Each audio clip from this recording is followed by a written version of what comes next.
Muy buenas tardes a todos. Mi nombre es Rocío Lara y soy coordinadora educativa en SUME Sustentabilidad para México.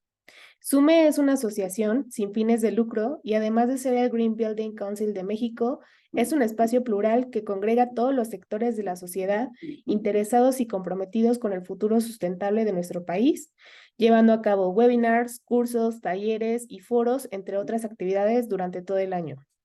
Bienvenidos a esta sesión. Sugerimos escribir sus dudas o preguntas en el chat para que sean respondidas al terminar la presentación de nuestra ponente. A continuación, me gustaría compartirles la experiencia profesional de nuestra invitada. El día de hoy nos acompaña Alejandrina Galicia de Alana Buick and Bears, México, miembro activo de SUME. Alejandrina es arquitecta egresada de la Universidad del Valle de México con estudios de maestría en Administración por la Universidad Europea de Madrid. Actualmente funge como Branch Liaison en la asociación IBEC International Institute of Building Enclosure Consultants de la División de México, donde ha tomado varios cursos relacionados con consultoría en sistemas de techos y fachadas. Ha colaborado en empresas de desarrollo de proyecto arquitectónico, así como en una de las empresas más grandes de retail en México, en áreas de análisis y desarrollo de proyectos de construcción. Actualmente forma parte del equipo de consultores de Alana Buick and Bears desde el año 2019. Dejo con ustedes a Alejandrina, perdón. Adelante. ¿Qué tal, Rocío? Buenas tardes. Muchas gracias por la presentación. Muchas gracias a SUME por el espacio. Como ya mencionó Rocío, mi nombre es Alejandrina Galicia. Yo soy arquitecto, parte del equipo de consultores de Alana Buick and Bears. Y bueno, el día de hoy estamos aquí para hablarles un poco de durabilidad en la construcción. Y bueno, es que creo yo que todos los que tenemos el gusto de formar parte de esta asociación, nos gusta a la vez hablar de prácticas sustentables en la construcción. Ya todos sabemos que el sector construcción, nuestro sector, desafortunadamente representa un porcentaje elevado en emisiones de CO2, en generación de residuos sólidos, en contaminación del agua. Y por tal razón, todos nosotros pues tratamos de aportar con nuestro granito de arena en el área de expertise que nos corresponde, ya sea pues con la promoción de algún estándar de construcción sustentable o algún material ecológico, ¿no? Pero un factor que definitivamente aporta de manera significativa, no nada más al tema de la sustentabilidad, pues es justamente el tema de la durabilidad, factor por el que nosotros como consultores apostamos al promover servicios que garantizan la correcta elección de materiales, de sistemas constructivos en base a su conveniencia para un proyecto en particular. Y por otro lado, pues tenemos el servicio de la correcta supervisión, la supervisión especializada, desarrollada por profesionistas especializados en sistemas específicos, que justamente ambos en conjunto dan como resultado proyectos muchísimo menos susceptibles a fallas, proyectos capaces de alcanzar la vida de diseño de los edificios, tratando de minimizar siempre costos de mantenimiento y promoviendo justamente esto, pues, que es la durabilidad, ¿no? Y bueno, antes de iniciar de lleno con el tema, me gustaría comentarles un poco acerca de nosotros. Nosotros ya tenemos varios años de pertenecer como miembros de SUME. Sin embargo, pues al ser nosotros una empresa nueva, de reciente creación, creo que quizá no puedan ubicarnos, ¿no? Nosotros somos una empresa líder en los Estados Unidos, pero de reciente creación, como lo dije anteriormente, en México. Nuestros servicios en consultoría son en la especialidad de Architectural Engineering o Ingeniería Arquitectura, que es una disciplina de la ingeniería que trata sobre los diversos sistemas ingenieriles que intervienen en un edificio, como lo son los sistemas eléctricos, los sistemas mecánicos, la parte de la estructura, la parte civil también entra, los aspectos tecnológicos de los edificios, dan un especial énfasis o importancia a los sistemas del envolvente. Y bueno, el principal objetivo de nuestra rama de estudio es justamente construir edificios resilientes, edificios durables a los agentes medioambientales a los cuales están expuestos los materiales que conforman pues un edificio. Nosotros tenemos un total de 21 oficinas en varias ciudades de los Estados Unidos, y la oficina de aquí de Lomas de Chapultepec, es la primera ubicación fuera de los Estados Unidos, tratando de expandirnos a la zona de México. Nosotros iniciamos operaciones en el año 2019, hace ya 4 años, bajo la razón social de Building Diagnostics México, y el año pasado nos fusionamos con Alana Buchanverse, razón por la cual pues hemos ya adquirido este nombre y es el nombre comercial con el que pues promocionamos nuestros servicios, ¿no? Nosotros realizamos principalmente servicios de consultoría en sistemas de techos, de fachadas, de impermeabilización, desde la cimentación hasta la azotea, así como también hacemos consultoría para proyectos de techos verdes, de plazas, de sistemas de techos en general, lo que se le conoce como roof consulting. También para edificios en operación realizamos consultoría de mitigación de fallas, la cual también es un servicio que promocionamos y que realizamos mucho. Y pues bueno, todos estos servicios que nosotros ofrecemos están enfocados o desarrollados desde la perspectiva de cómo lograr prácticas de diseño y construcción que justamente promuevan el buen funcionamiento de los componentes de un edificio, pues en el largo plazo, ¿no? Y ya entrando de lleno al tema que nos compete el día de hoy, pues voy a iniciar con una serie de conceptos que nos van a permitir construir justamente el concepto de durabilidad. Perdón, es que no puedo ver la pantalla y me perdí un poco. Aquí estoy ya. Ok, entonces voy a empezar justamente con este concepto de vida de diseño. Vida de diseño pues no es más que el periodo estimado, y quiero hacer aquí hincapié en la palabra estimado, en el que un producto, cualquier tipo de producto, puede funcionar correctamente. ¿Por quién es estimado? Pues por su fabricante o por su diseñador. ASTM 2018 lo define muy resumidamente como la vida útil media esperada. Y bueno, este concepto de vida de diseño lo retoma ASTM C717, aplicándolo específicamente a un componente de los edificios que son los selladores, y lo define como el periodo de tiempo de un componente después de su instalación, durante el cual se espera que realice su función prevista con mantenimiento adecuado. Por otro lado, tenemos la norma ISO, que es la ISO 15686, que nos habla del proceso de decisión que se debe de realizar para lograr una cierta vida útil de un componente de construcción. Y esta norma ISO nos dice que durante el proceso de diseño de un edificio debemos de seguir una metodología justamente para determinar o estimar la vida útil de un edificio una vez que entra en operación. Y esto implica realizar el estimado en base a una serie de factores de durabilidad, pero también en base a un periodo de referencia, que es justamente el concepto del que hablábamos anteriormente, que es el de vida de diseño. En esta tabla que ustedes tienen en su pantalla, pueden ver la vida de diseño de un edificio dependiendo de su tipo, conforme a ciertos códigos existentes, ¿no? Podemos ver aquí que los edificios temporales, que son construcciones no permanentes, oficinas de ventas, construcciones provisionales en general, según estos códigos deben de tener una vida de diseño de hasta 10 años. Después tenemos los edificios que se catalogan como de vida media, donde entran edificios industriales principalmente, los cuales tienen que tener una vida de diseño de entre 25 y 49 años. Posteriormente tenemos los edificios en los que más comúnmente todos nosotros trabajamos, que son los edificios residenciales, comerciales, oficinas, hospitales, educación, los cuales se clasifican dentro de la categoría de vida larga, con un periodo de vida de diseño de entre 50 y 99 años. Después de esto tenemos también la categoría de permanentes, donde entran edificios principalmente patrimoniales. Y aquí la pregunta sería, ¿qué hacemos nosotros como diseñadores, como constructores, como arquitectos, como consultores, para que los edificios alcancen la vida de diseño esperada en base a estos códigos, ¿no? Y es justamente donde entra en juego el proceso de análisis de los componentes que conforman la edificación, como son la calidad de los materiales, su compatibilidad cuando están en interacción con algún otro tipo de material de otro tipo totalmente distinto, los factores ambientales a los cuales los materiales van a estar expuestos, la calidad de la instalación, la mano de obra.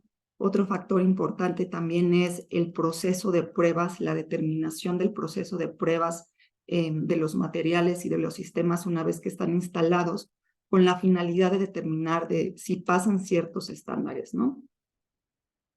Entonces, una vez definida la vida de diseño del edificio y teniendo bien clara la expectativa de vida del edificio que estamos diseñando, entonces procedemos a la selección de los sistemas y los componentes que lo van a conformar. Aquí lo importante es que se seleccionen componentes que justamente ayuden o contribuyan a alcanzar la vida de diseño que previamente ya definimos para nuestro edificio. Y bueno, como ya lo mencioné anteriormente, la selección debe de ser basada principalmente pues, en la calidad de los materiales, su facilidad de instalación, las particularidades del proyecto, su conveniencia en general para el proyecto, pero no debemos de olvidar justamente el evaluar la vida de diseño o la durabilidad de los componentes, ¿no? Y afortunadamente, pues hoy en día ya el movimiento sustentable, el movimiento verde que ya hay en muchos países y que pues ya empieza a estar también en auge en México, pues ayuda mucho, ¿no? La industria ya especifica categorías de productos con estándares de duración, los ecoetiquetados ayudan muchísimo. Entonces, de entrada, ya tenemos nosotros una guía sobre la expectativa de vida de un producto o de un material, de un sistema. Y después de esto, pues a nosotros como consultores no nos queda más que la parte de vigilar el buen diseño y la buena instalación. Pero bueno, no todos los materiales pues, que conforman un sistema son capaces de durar a lo largo de la vida de diseño de todo el edificio, ¿no? Hay categorías, ¿no? Aquí tenemos los materiales que son permanentes, como lo son el vidrio, que son capaces de resistir o de durar a lo largo de toda la vida útil del edificio. O tenemos otro tipo de materiales que son los mantenibles, como puede ser en este caso, por mencionar un ejemplo, las mamposterías, que son materiales que con el mantenimiento adecuado durante la vida de diseño de todo el edificio son capaces también de durar el mismo periodo de tiempo. Y tenemos otros productos que irremediablemente deben de cambiarse, ya que su vida útil es muchísimo más baja que la expectativa de vida del edificio entero, ¿no? Como es el caso de los materiales de los sistemas de impermeabilización, de los sellos, de los repelentes y de muchos otros materiales que están principalmente destinados a proteger o aislar los edificios, ¿no?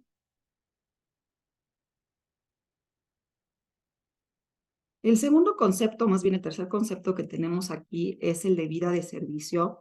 Y para poder definirlo, quiero retomar nuevamente a ASTM 717, que lo define como el periodo de tiempo de un componente después de su instalación, durante el cual realiza su función con el mantenimiento adecuado, ¿no? Y aquí si pusimos atención, podremos saber o podremos recordar la diferencia entre el concepto de vida de diseño y vida de servicio.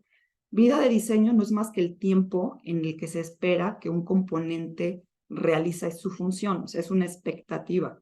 Y vida de servicio, por el otro lado, es el tiempo real en el que un material o un componente realiza su función. En pocas palabras, vida de diseño es una expectativa y vida de servicio, o mejor conocida también como vida útil, es la duración real de un componente. Hay que tener siempre en mente pues que nada dura para siempre, ¿no? Y esto pues es aplicable también para los edificios. Nuestra labor justamente como consultores es ayudar a que la vida útil o que la vida de servicio de los edificios iguale o exceda la vida de diseño. Y justamente pues este es un requerimiento básico de durabilidad, ¿no? Y lo vuelvo a repetir, que la vida útil de una estructura y de sus componentes iguale o, de ser posible, exceda pues la vida de diseño previamente planeado. Y esto pues no es algo que solamente suene bien para propietarios, quienes pagan las consecuencias económicas cuando hay fallas prematuras, que pues desafortunadamente en muchas ocasiones no nada más involucran temas económicos, sino muchas veces también de seguridad y de salud para personas, principalmente pues para las personas que habitamos los edificios, ya que las fallas pues pueden propiciar, por ejemplo, mala calidad de aire a consecuencia de putrefacción de materiales o en un momento dado debilitamiento de las estructuras que pueden terminar en pues lo que nadie quiere, ¿no? Que son fallas estructurales. Por último, tenemos el concepto de durabilidad. Durabilidad se define básicamente como la capacidad de un componente para funcionar en el largo plazo. Y la capacidad de un componente de resistir o durar está básicamente en función de condiciones específicas, ¿no? Nosotros siempre nos hacemos la pregunta, ¿qué es apto para este proyecto en específico? La realidad es que no existen materiales duraderos o no duraderos desde nuestro propio punto de vista. Lo que existen son materiales que bajo determinadas condiciones climáticas y en interacción con otros materiales pueden durar más o menos tiempo, ¿no? Entonces, regreso a esta pregunta retórica que nosotros nos hacemos, ¿no? ¿Qué es apto para nuestros proyectos? O cómo nosotros como consultores definimos lo que es apto para un proyecto. Y esto pues es algo que nosotros realizamos a través del análisis de diversos proyectos con los cuales nos hemos involucrado con fallas, ¿no? Una de las partes pues quizá complicadas del trabajo que nosotros hacemos es que por lo general estamos involucrados en proyectos que presentan algún tipo de falla y pues nosotros fungimos como el tercero que llega ahí para señalar la razón o la causa de por qué salió algo mal, ¿no? Y esto conlleva a la vez señalar pues responsables, que es algo que pues no nos gusta a nadie, ¿no? Y bueno, el conocer fallas típicas de materiales o de los sistemas da por resultado el que tenemos nosotros un listado de puntos críticos a los que hay que poner especial atención durante todas las fases de un proyecto desde diseño hasta construcción, justamente con la finalidad de prevenir o minimizar la posibilidad de falla, ¿no? Voy a pasar a la siguiente diapositiva. Los agentes o factores que afectan la vida útil de un edificio son pues justamente los mismos que ocasionan las fallas. Por consecuencia, pues son justamente los que más se deben de vigilar, ¿no? Y son estos que yo aquí enlisté en la diapositiva, siendo el primer punto el diseño del sistema. Debemos de realizar un detallado suficiente en fase de proyecto que dé claridad al constructor. No debemos de dejar ningún aspecto sin ser solucionado o para ser solucionado por los contratistas, que en muchas ocasiones, pues por presiones de tiempos, pues no ejecutan la mejor solución o tienen incluso que improvisar, ¿no? Entonces, el nivel de detalle debe de ser suficiente para que haya una correcta interpretación y ejecución en obra. Se deben de vigilar compatibilidades de materiales. En el caso de los metales, por ejemplo, susceptibilidades de corrosión para pues, evitar que el contacto directo con metales de distinta clase pues genere una falla por corrosión en los materiales. Tenemos también el tema de clima y exposición. Debemos de tomar en cuenta factores medioambientales, la contaminación presente en el ambiente. Un factor importante también es el nivel de suciedad que se genera en zonas específicas de la ciudad. Es bien común, ¿no?, ver edificios con materiales recién instalados, pues totalmente de color blanco, ya totalmente negros, por estar pues en zonas con muchos contaminantes alrededor y muy tendientes a absorber la suciedad, ¿no? Y son cosas que se tienen que evitar. El asunto o el factor de la lluvia ácida en ciudades aquí como la Ciudad de México también pues son cuestiones que se tienen que vigilar. En cuestión de aplicación y colocación de los materiales, pues es bien importante recordar que debemos de seguir estándares de la industria, recomendaciones de los fabricantes, códigos, normativas. De lo contrario, pues cualquier desviación puede derivar justamente en fallas, ¿no? Posteriormente tenemos el análisis de la calidad de los productos. Hay que recordar que siempre debemos de seleccionar productos o sistemas de desempeño probado. Hay marcas muy buenas en el mercado, en la fabricación de un cierto producto en específico, pero con otros productos en su cartera que no necesariamente tienen una muy buena durabilidad, ¿no? Entonces, hay que tomar también en cuenta las formulaciones, los materiales van cambiando con el paso del tiempo. Un producto que hoy en día es muy bueno puede dejar de serlo por un cambio en la formulación en el futuro o viceversa, ¿no? Entonces, son aspectos que siempre hay que tomar en cuenta y estar siempre, pues, vigilando y mantenernos informados de lo que hay en el mercado y de los cambios que sufren tanto los sistemas como los materiales en el mercado.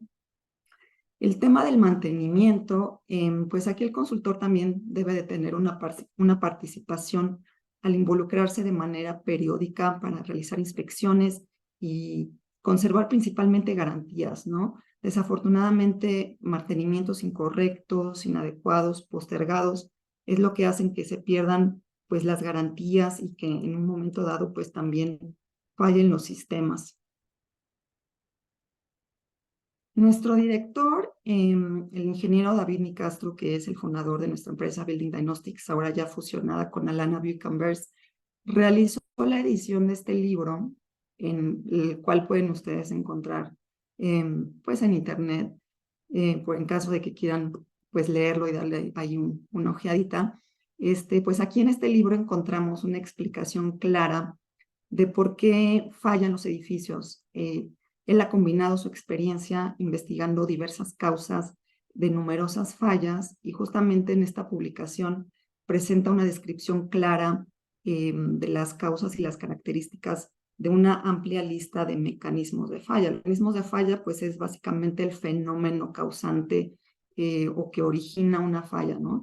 Y pues esta experiencia que él tiene pues siempre la comunica y lo transmite pues a través de los proyectos que generamos pues en el día a día, ¿no? Y en esta publicación también se describen numerosos mecanismos de falla, en donde la mayoría de ellos, el origen se centra en lo que se considera el enemigo número uno de los componentes de un edificio, que es justamente o paradójicamente el agua, ¿no?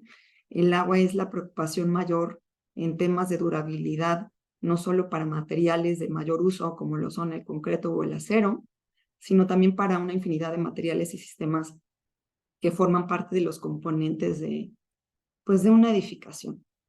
No todas las fallas son catastróficas, ¿no? Algunas veces, como el caso de la fotografía que estoy presentando aquí, pues solo provocan mal funcionamiento o problemas estéticos menores, ¿no?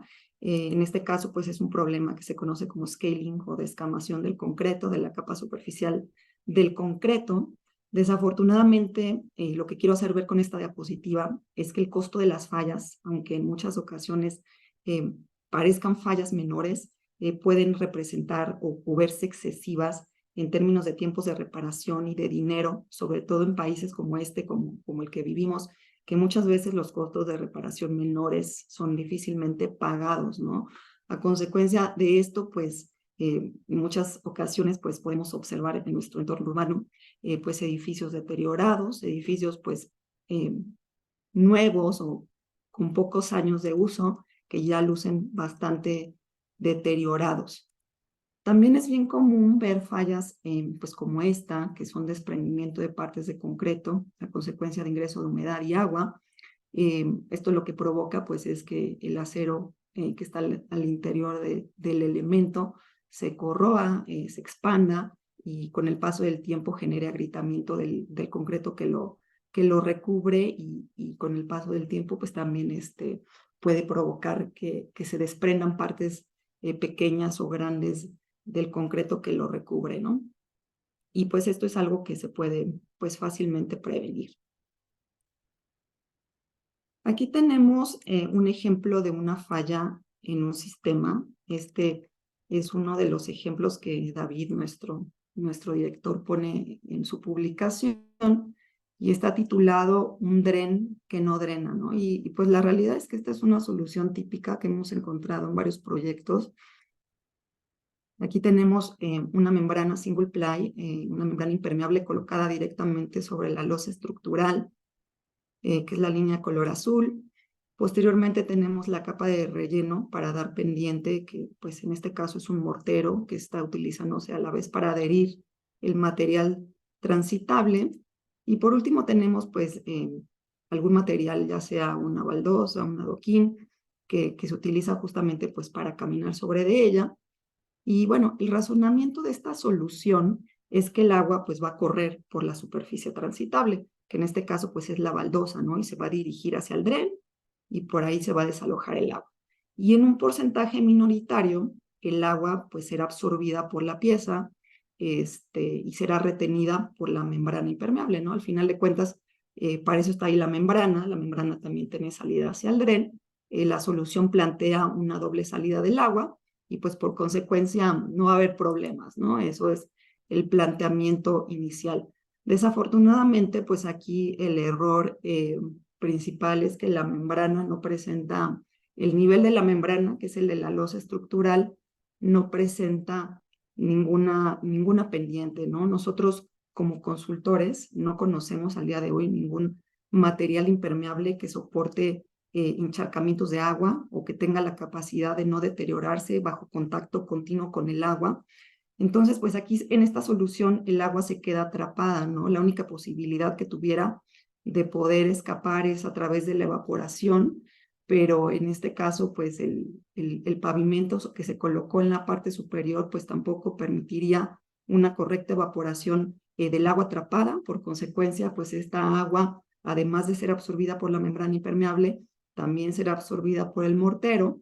Esto puede provocar un fenómeno que se conoce como eflorescencia en el piso, que es a causa de acumulación de sales en el mortero, que puede dañar de manera excesiva la pieza, provocar falta de adherencia en un momento dado, o pues como falla mínima, por lo menos lo que pudiera pasar aquí es que van a aparecer manchas de humedad en la superficie del piso, y pues son fallas a final de cuentas, ¿no? Esta solución o este tipo de problemática, que es muy común verla, pues se soluciona implementando una pendiente también a nivel de la losa estructural para promover un correcto drenado del agua y la no acumulación del agua, pues justamente al nivel de la losa estructural.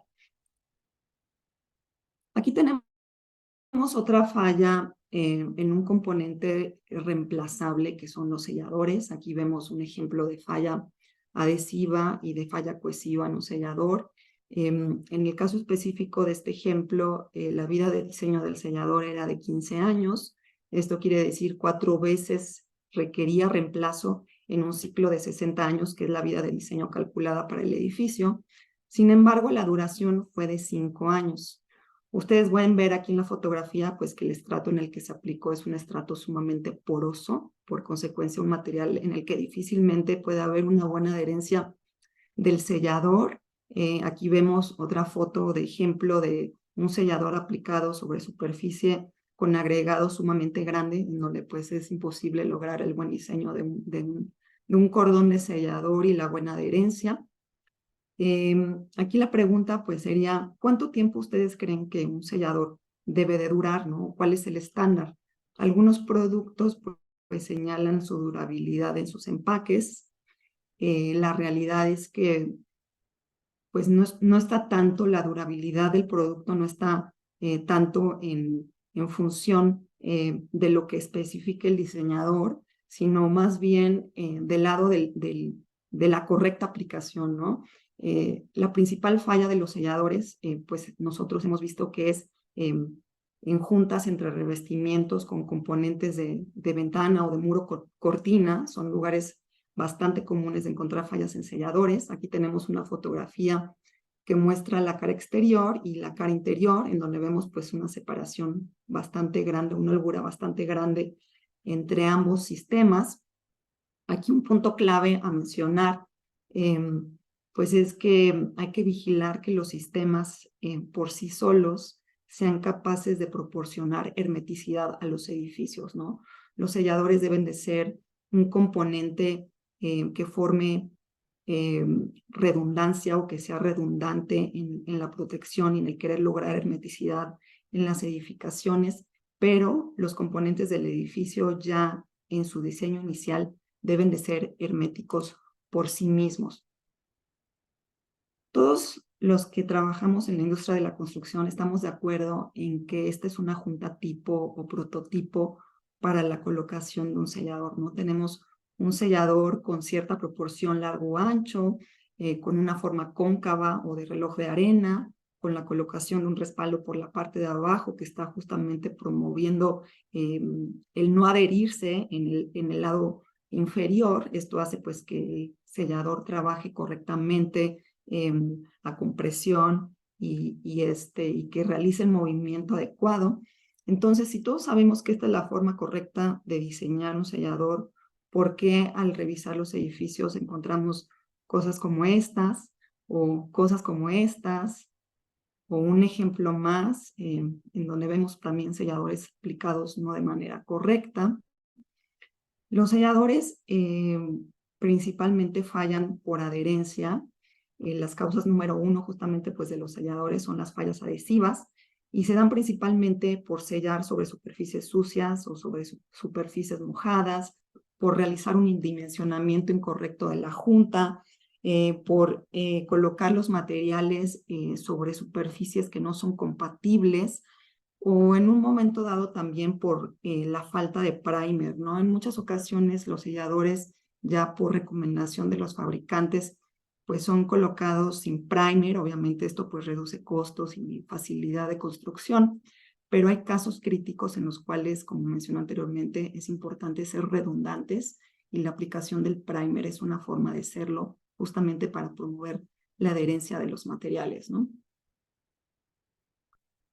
El objetivo de la buena construcción y del buen proyecto debe de ser siempre evitar a toda costa que edificios recién inaugurados presenten fallas como estas, ¿no? Estos son ejemplos de proyectos que nos hemos encontrado recién inaugurados, donde hay filtración de agua a través del techo que daña pues sistemas eléctricos, acabados, pasa a través de las losas estructurales y vemos que pues daña acabados y a la vez pues también está debilitando pues la estructura del edificio, ¿no? Lo que puede derivar también en un momento dado pues en fallas estructurales, ¿no? Que es justamente pues algo que pues que nosotros debemos de evitar, ¿no? Las fallas de durabilidad justamente se dan cuando la vida de servicio es muchísimo menor que la vida de diseño, ¿no? Entre mayor sea la diferencia entre ambos, es que justamente podemos hablar de fallas prematuras, que es justamente una de las preocupaciones mayores en temas de consultoría por durabilidad, ¿no? Y bueno, nuestro proceso de consultoría justamente ayuda de diversas fases y siguiendo un procedimiento en el proceso de selección de sistemas durante la fase de proyecto. Debemos de realizar la consultoría desde el diseño esquemático hasta el desarrollo de documentos de construcción o desarrollo de proyecto ejecutivo. Nosotros lo que hacemos es análisis de detalles críticos, revisamos de manera completa el diseño a nivel ejecutivo, emitimos detalles y especificaciones. En un momento dado, cuando el cliente así lo requiere, también ayudamos en la selección de la contratista o del instalador, realizando pues la evaluación no nada más desde el punto de vista solvencia económica, situación financiera, sino poniendo un especial enfoque en proyectos exitosos terminados, en recomendaciones, fallas presentadas en proyectos previos, con la finalidad de determinar que la contratista realmente tiene un enfoque en la calidad, ¿no? Posteriormente también hacemos nosotros el proceso de aseguramiento de calidad a través del monitoreo con supervisores especializados en sistemas en específicos.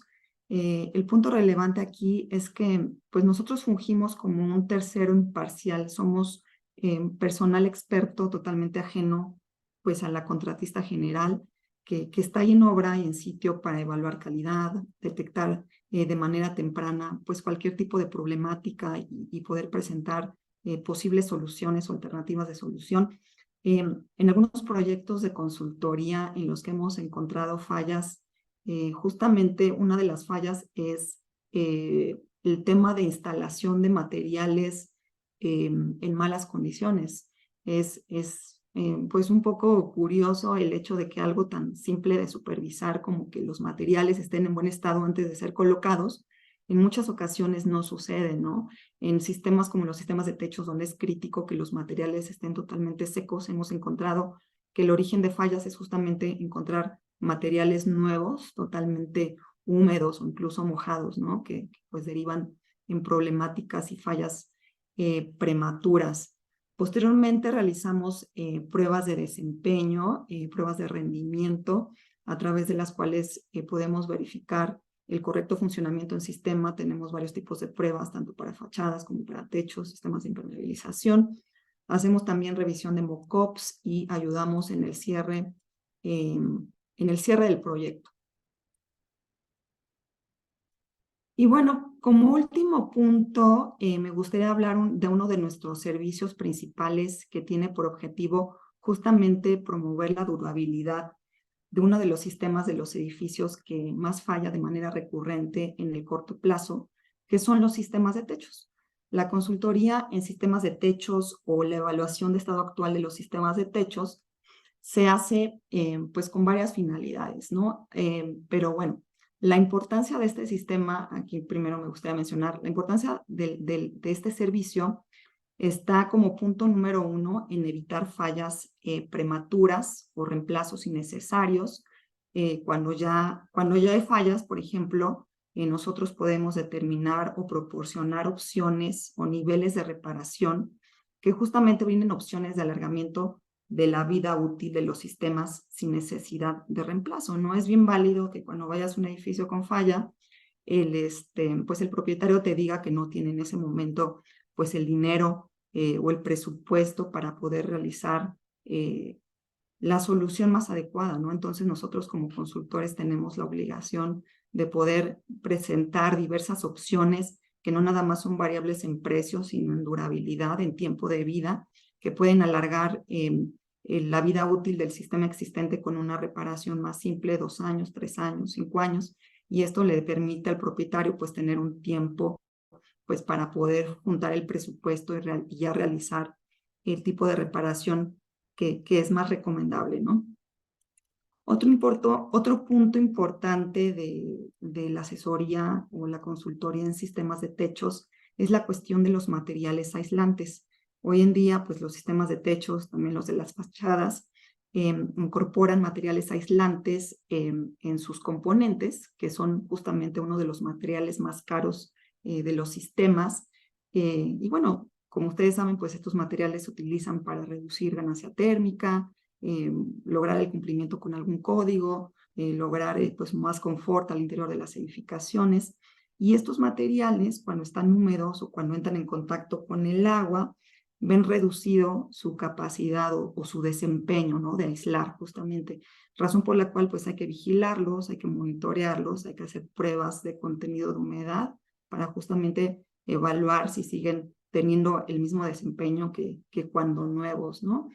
Otro punto importante de la consultoría en techos es el tema de los retechados. Las normativas internacionales permiten la colocación de un sistema de impermeabilización que ya alcanzó su vida útil y que ya requiere reemplazo con otro encima de ese existente, pues con la finalidad de evitar los costos de retiro del sistema que ya está instalado y pues también evitar que el material que ya no sirve pues acabe en un tiradero, ¿no? Entonces, esto es algo que se puede realizar, el retechado es una técnica que puede realizarse siempre y cuando el sistema existente no se encuentre húmedo en su capa superficial o en capas subyacentes, razón adicional por la cual es bien importante que haya un consultor que vigile periódicamente las condiciones de un techo, con la finalidad de que cuando llegue su reemplazo, pues haya posibilidad de aplicar la técnica del retechado.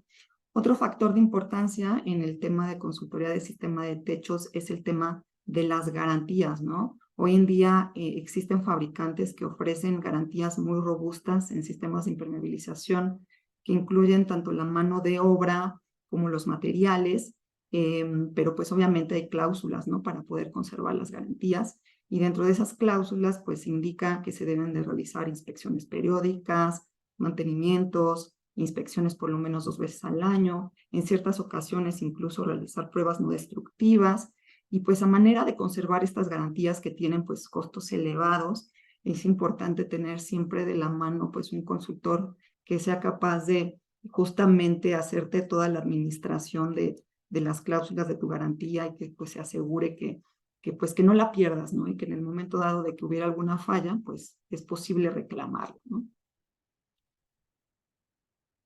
El proceso de consultoría, pues siempre inicia por el análisis de toda la información disponible de un sistema de techo, como lo son los planos, las especificaciones, los historiales de mantenimiento, el registro de las problemáticas que pudo haber en el pasado, como pudieran ser filtraciones en el techo. Posterior a esto, procedemos al trabajo en sitio, que consiste justamente en iniciar con una inspección visual, la cual puede ser complementada con la ejecución tanto de pruebas no destructivas eh, como destructivas, ¿no? El proceso de consultoría involucra justamente realizar una inspección visual detallada de las condiciones del sistema. Se evalúan los puntos que son, pues, usualmente críticos en un sistema de techo, que son las penetraciones, los traslapes, los perímetros, las transiciones con otros sistemas o con otro tipo de material. Y como lo dije anteriormente, ¿no? Se pueden realizar también de manera complementaria pruebas destructivas y no destructivas. Empezamos siempre analizando condiciones internas, tratando de ubicar filtraciones con la finalidad de determinar su origen en caso de que las haya. Y cuando hay fallas, pues se pueden también levantar capas, verificar que la existencia de agua o humedad atrapada debajo del sistema. También hacemos revisión justamente pues de los perímetros, de los flashings, que son, como mencioné anteriormente, pues los puntos más vulnerables en una instalación. Aunque al momento de la consultoría o del servicio de consultoría, pues no se encuentren filtraciones aparentes, es también bien importante asegurarse de que no haya huellas de filtraciones, como lo que podemos observar ahorita aquí en esta diapositiva. Y bueno, finalmente toda la información que nosotros recopilamos en sitio es trasladada a planos, donde detallamos condiciones actuales, hacemos una descripción de cada uno de los sistemas encontrados, de las problemáticas encontradas, si se llevaron a cabo pruebas, cualquier tipo de prueba, ya sea destructiva o no destructiva, se arrojan también los resultados para hacer finalmente un planteamiento pues de reparación. La evaluación de un sistema con métodos no destructivos permite, a través de diversos métodos, asesorar sobre las diversas condiciones que no son visibles, ¿no? Que están ocultas, que con una inspección visual pues no es posible detectar, ¿no? Y para poder hacer este tipo de evaluación, pues muchas veces utilizamos aparatos, equipos especializados, a través de los cuales podemos obtener información valiosa complementaria, como es el caso de las pruebas de infrarred o cámaras termográficas, pruebas termográficas que se realizan con cámaras de emisión de infrarrojos para determinar temperaturas de superficie. También podemos realizar pruebas con un aparato que se llama escáner de impedancia eléctrica, y también contamos con un equipo que se le conoce como ELD o detector electrónico de goteras. Y justamente pues todas estas pruebas son recomendadas como complemento después del análisis visual, ¿no? También podemos hacer pruebas destructivas que consisten en la obtención pues de corazones o fragmentos del sistema de techo, que en muchas ocasiones sirve en edificios muy viejos para poder saber a ciencia cierta cuáles son las capas que conforman el techo. En muchas ocasiones pues no hay información disponible como planos que pudieran darnos una guía de cómo está conformado el techo. Entonces procedemos a la extracción de corazones, verificamos visualmente las condiciones, si se encuentran húmedos, podemos utilizar aparatos electrónicos a través de los cuales verificamos el contenido de humedad directamente sobre cada una de las capas. Y estas pues también son pruebas que nos proporcionan información valiosa para poder llegar a una conclusión de cuál es el mejor método de reparación, ¿no? El problema o los problemas en sistemas de techos pues se pueden solucionar ya sea con reparaciones simples o con la opción de un retechado o con la recuperación del sistema existente, ya sea parcial o total, o en un momento extremo o en un punto dado extremo, pues con el cambio total del sistema. Los beneficios de las pruebas no destructivas pues son muchos. Desafortunadamente existe la creencia de que este tipo de pruebas pues son muy costosas. Si comparamos el valor de reemplazo de un sistema de techo, sobre todo cuando hablamos de techos con extensiones muy grandes de miles de metros cuadrados, pues vale mucho la pena realizar este tipo de pruebas a manera de medida preventiva, justamente para poder programar reparaciones necesarias o mantenimientos periódicos, pues en las zonas pues muchísimo más deterioradas, ¿no? Les comenté hace un momento pues que nosotros podemos realizar pruebas termográficas. Estas son pruebas no invasivas que identifican patrones térmicos de pérdida de calor y obviamente pues tienen que ser realizados por termógrafos capacitados y certificados. Se utilizan para detectar presencia de humedad atrapada, pero es importante mencionar que no detecta la cámara humedad o agua por sí misma, ¿no? La cámara lo que hace es tomar mediciones de temperatura de superficie de materiales, cambios de temperatura, y pues arroja estas imágenes, ¿no? En la que observamos aquí, por ejemplo, una mancha de color amarillo rojizo con temperatura elevada, comparada con el resto del techo, de la techumbre, que tiene temperatura pues muchísimo más baja, representada con color azul. El agua dentro del sistema de techo justamente es el área que pertenece o que permanece más caliente en comparación con las áreas secas y por consecuencia son las áreas que se interpretan pues con mayor humedad, ¿no? Otro tipo de prueba que realizamos pues es la prueba con detector electrónico de goteras. Nosotros bueno, existen dos tipos de aparatos para realizar esta prueba. Uno que se realiza sobre superficies húmedas y otro que se realiza sobre superficies secas, siendo esta última la más usada justamente para detección de defectos en la membrana impermeabilizante. Estos aparatos son muy útiles porque tienen la capacidad de detectar perforaciones muy pequeñas, mínimas, hoyos en el sistema, defectos en traslapes, que permiten ese mismo momento ubicarlos físicamente para la posterior reparación. Este tipo de prueba se realiza conforme a un procedimiento ACTM, que es el D7877, y funciona a través de la emisión de bajo o alto voltaje, dependiendo de si es seco, si es el aparato que funciona en seco o en húmedo.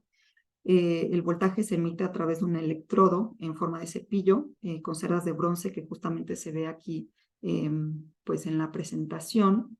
El voltaje se calcula en función del espesor de la membrana. El aparato ya trae como una guía, un librito, en donde te dice el voltaje a utilizar dependiendo del espesor del material que estás probando y procedes a calibrarlo, ¿no? Una vez ya calibrado, lo que haces es pasar el aparato lentamente sobre la superficie de la cubierta y de esta manera cuando hay un hoyo, cuando pasas por encima de alguna perforación de un hoyo, la corriente eléctrica pasa y en un punto dado pues chocará con algún otro material conductor. Eso hace que se cierre el circuito y a consecuencia pues genera que se emita una alarma sonora, que es lo que nos hace darnos cuenta que hay una falla y procedemos pues a marcarla, ¿no? Este tipo de aparatos pues trae varios accesorios que hacen muchísimo más fácil la prueba en superficies verticales, en lugares muy específicos que son de difícil acceso. Y como ya lo mencioné anteriormente, pues se puede realizar incluso en superficies que están inundadas con gran cantidad de agua o húmedas, o también en superficies secas. Y por último, tenemos el aparato que nosotros conocemos como escáner de impedancia eléctrica. Es una prueba que por su efectividad y facilidad de ejecución, pues nosotros realizamos muy continuamente. También se realiza conforme a un procedimiento ASTM, que es la norma de 7954, la cual nos proporciona un procedimiento, un proceso a seguir para la ejecución de esta prueba. Lo que se hace es que se llega a sitio y se hace el marcado de una retícula sobre toda la superficie del techo, y los puntos en los donde intersecciona esta retícula es justamente donde se toman las lecturas. El aparato tiene la posibilidad de indicar humedad atrapada en el sistema, ya sea en contenido bajo, medio o alto. Requiere obviamente también calibración. Hay que realizar una comparativa con un área que se sabe seca, con un área húmeda, para realizar justamente la comparativa y en base a eso, pues determinar a qué se refiere el aparato cuando indica medio, bajo o alto. Si queremos obtener pues ya algo más específico, una referencia más específica a lo que se refiere el aparato con medio o alto, pues tendríamos que entonces sí realizar una prueba destructiva, obtener una muestra del sistema y llevarla al laboratorio para pesarla en condiciones húmedas y en condiciones secas, y esto justamente eso nos daría una referencia numérica de cuánto es el contenido de humedad en el sistema. El uso del aparato es sumamente sencillo y es muy efectivo porque puede utilizarse para detectar agua hasta 30 centímetros de profundidad. Entonces, pues es muy efectivo justamente para poder detectar áreas que ya están dañadas o pues con absorción de agua, ¿no?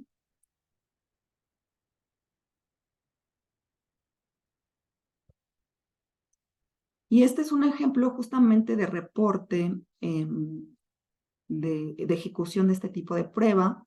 Generalmente pues emitimos reportes muy completos con fotografías mostrando las extracciones, los cortes que se hicieron, los resultados del contenido de humedad. Gráficamente expresamos con colores cuáles son las áreas de contenido medio, alto o bajo, y en base a estos resultados y toda la información recabada en sitio, pues entonces procedemos a realizar una recomendación pues de reparación para el sistema del que estemos hablando, ¿no?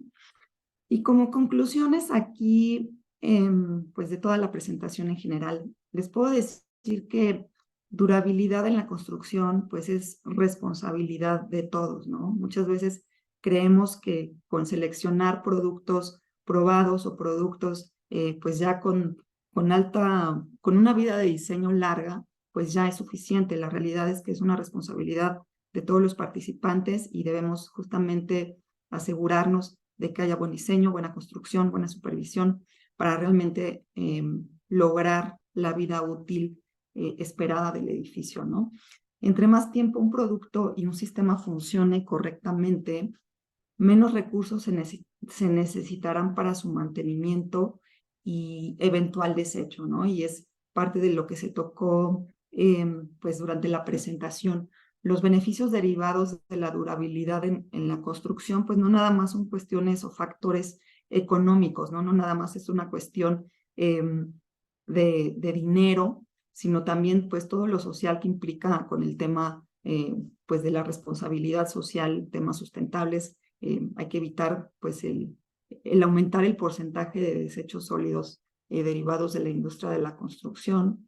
El mantenimiento y reparabilidad de un sistema debe de ser considerado como práctica que contribuye a la durabilidad. Y nosotros como contratistas, perdón, como consultores, pues justamente tenemos la responsabilidad de poder dar opciones de reparación a los clientes, ¿no? Importante siempre tomar en cuenta sus presupuestos, sus necesidades, la operatividad del edificio, que muchas veces pues se ve afectada cuando hay necesidad de realizar trabajos de reparación. Y por último, voy a voltear mi pantalla porque no lo veo. Pues el tema de la responsabilidad, ¿no? Todos nosotros debemos de ser responsables de crear edificios que sean capaces de resistir a lo largo de los años, a lo largo del paso del tiempo. Hay que recordar que durabilidad es sustentabilidad y que justamente promover las buenas prácticas en la construcción nos van a hacer evitar pues que los productos acaben en los tiraderos sin cumplir su función o la función para la cual fueron pues producidos, ¿no? Y bueno, con esto termino yo pues mi presentación. Les agradezco su tiempo. Si hay alguna pregunta, aquí están mis datos. Podemos, si quieres contestar alguna pregunta, Rocío, en caso de que las haya. Pues muchas gracias. Bueno, vamos a pasar a la sesión de preguntas. Hay una pregunta en el chat. César Ríos. Favor de aclarar si Alana Buchan Bear solo participa en diagnóstico de fallas o en el diseño para obra nueva. Pues hacemos ambas. Nosotros podemos participar en el diseño de obra nueva, como mencioné, pues en la asesoría de los proyectos desde fases tempranas de proyecto hasta la construcción, y también en la parte de análisis de fallas en edificios ya existentes, ¿no? Con técnicas como las que mencioné en la parte última de la presentación con la consultoría de techos. De acuerdo. Vamos a pasar a la siguiente pregunta. ¿Qué porcentaje del costo total de un proyecto representa el consultor?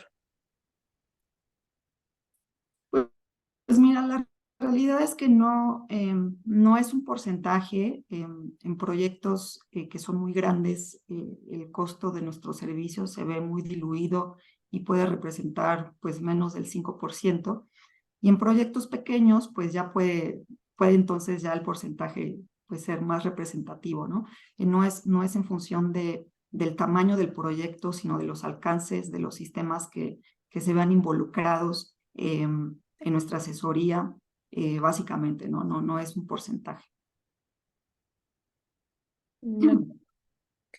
Em, ¿Por qué involucrar a un consultor en la envolvente del edificio?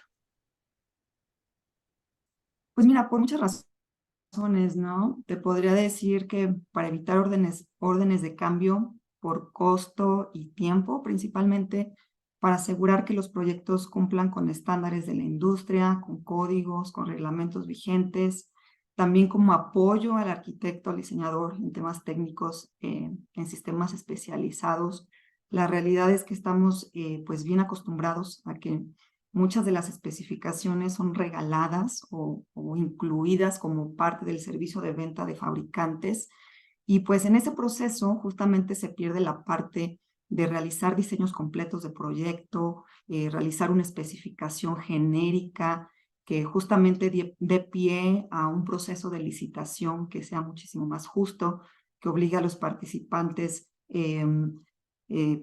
o a varias contratistas a pues tratar de bajar precios, ¿no? También la parte de generación de ahorro de costos o minimizar costos derivados del proceso de una licitación es algo bien importante que se logra con la licitación, ¿no? Además de que también logras escoger al mejor postor, ¿no? En base al tiempo y la calidad que te están ofreciendo, y es algo que se logra pues justamente a través del proceso de consultoría. Muy bien. Pues muchas gracias a nuestro ponente del día de hoy, Alejandrina Galicia. La verdad es que también es un tema muy, muy importante por el tema que aborda sobre la generación de residuos y desde el diseño, ¿no? O sea, entender cómo funcionan los materiales, cómo trabajan mecánicamente y la ocupación de buenos materiales o de materiales adecuados para pues no generar los problemas de las juntas frías que puede deteriorar el edificio como nos mostrabas, ¿no? Incluso en su inauguración, o sea, ya empiezas a ver problemas que no deberían de ocurrir, ¿no? Y que deben de ser más cuidadosos con, con la calidad Son evitables, ¿no? de Totalmente los evitables. servicios. Sí, sí, claro, son totalmente evitables, ¿no? Y pues sí, bueno, yo como arquitecta también me ha tocado como eh, ver muchas fallas en las inauguraciones que son perfectamente evitables y que, pues este, bueno, para eso estamos aquí, para hablar del tema y pues darle difusión a que todo eso se puede revertir, ¿no? Justo con la consultoría especializada, ¿no? Es Exacto. algo, es una manera muy importante o muy, pues sí, crucial de prevenirlos, ¿no? La consultoría especializada con personal especializado en diversos rubros. Y pues hoy en día la envolvente del edificio Building Envelope, pues es una especialidad más también que debe de supervisarse adecuadamente. Muy bien. Pues no queda más que despedirnos y agradecerles a todos por su asistencia. Les invitamos a seguirnos en nuestras redes sociales para que puedan enterarse de nuestra oferta académica y de nuestras actividades para que se sumen a SUME. Muchas gracias a todos. Gracias, Rocío. Hasta luego, bye.